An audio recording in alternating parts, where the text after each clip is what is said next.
Have you ever stopped to wonder what your father actually does all day now? In the long hours when you're at work, living your life, not there, what fills his time? The answer is quieter and more tender than you might think. Today, I'll walk you through an ordinary day in his life. If you have an aging father, subscribe. This channel is about understanding the people who raised us before it's too late. It starts earlier than you would ever guess.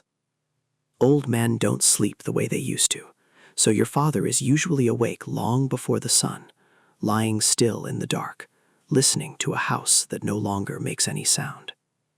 There was a time, not so long ago, when this house roared to life every single morning. Footsteps thundering down the hall, a shower running, someone shouting about lost keys, the radio playing, the smell of breakfast cooking for a family that needed feeding. Now there is only the tick of the clock on the wall and the low hum of the refrigerator. He gets up anyway, the same time he always has, decade after decade, because a man needs a reason to rise in the morning, and for him, habit has long since become reason enough.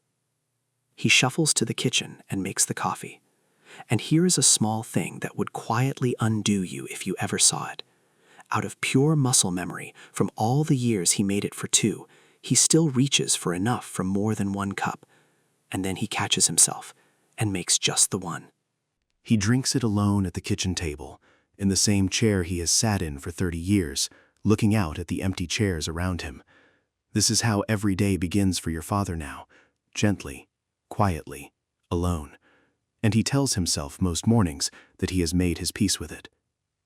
By mid-morning, he has already done the small handful of tasks his day contains, and he has done them slowly, deliberately, stretching them out to make them last. He washes the single cup and the single plate by hand, though there's a dishwasher, because it gives his hands something to do.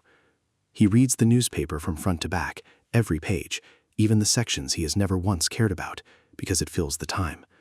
He wanders out to check on the garden, pulling a weed or two that didn't really need pulling. He goes to the garage and tinkers with some old project, tightening a screw on something that isn't loose, because fixing things is who he has always been, and there is a quiet comfort in still being able to.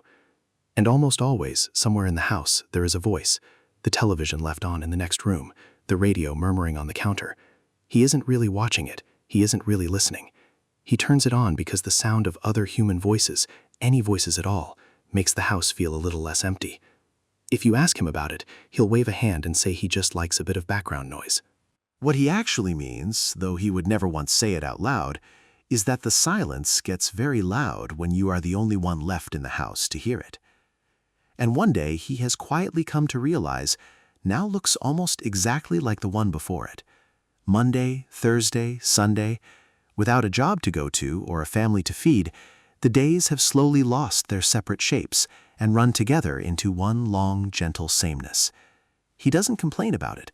He simply notices every so often that he isn't entirely sure what day it is, and that there is no longer anyone in the house to ask.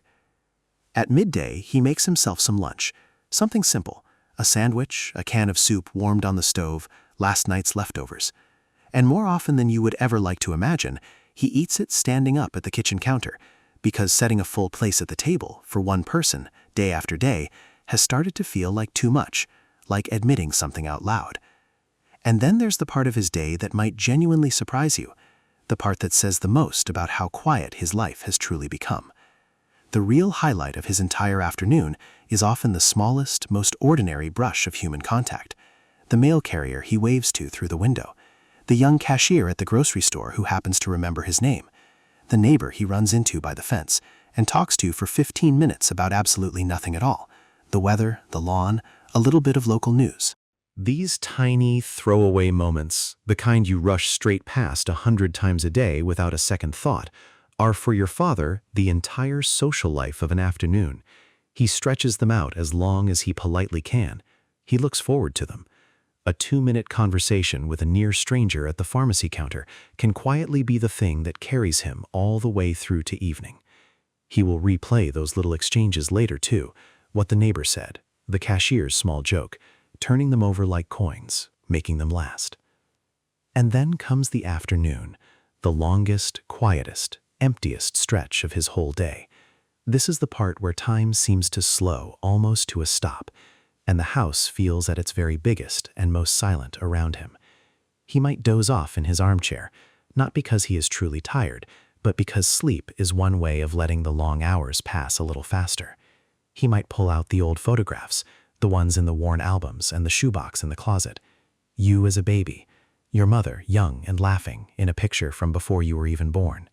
The whole family squinting into the sun on a vacation 30 summers ago. And he sits with them for a long while, traveling back to the years when the house was loud and full, when he was needed every single hour of the day, when all the best parts of his life were still ahead of him instead of behind. Sometimes he finds a photo of you he hasn't looked at in years, and he studies your small face for a long, long while, as if he could somehow climb back inside that very afternoon and live in it again. But here is the thing about his afternoons that would truly break your heart if you ever saw it happen. Several times a day, he picks up the telephone. He scrolls to your name. His thumb hovers right over it. And then, far more often than not, he sets the phone back down without calling, because he doesn't want to bother you. He knows you're busy, that you have your own full life, your own family, your own 1,000 things to do. And the very last thing he ever wants to become is a burden, some needy old man interrupting your day just because he is lonely. So instead, he waits. He waits for you to call him first, and he tells himself, gently, that you will, soon. If this is painting an uncomfortably accurate picture of your own father right now, please don't look away from it. This, right here, is exactly why you're watching. Stay with me, because the most important part is still to come.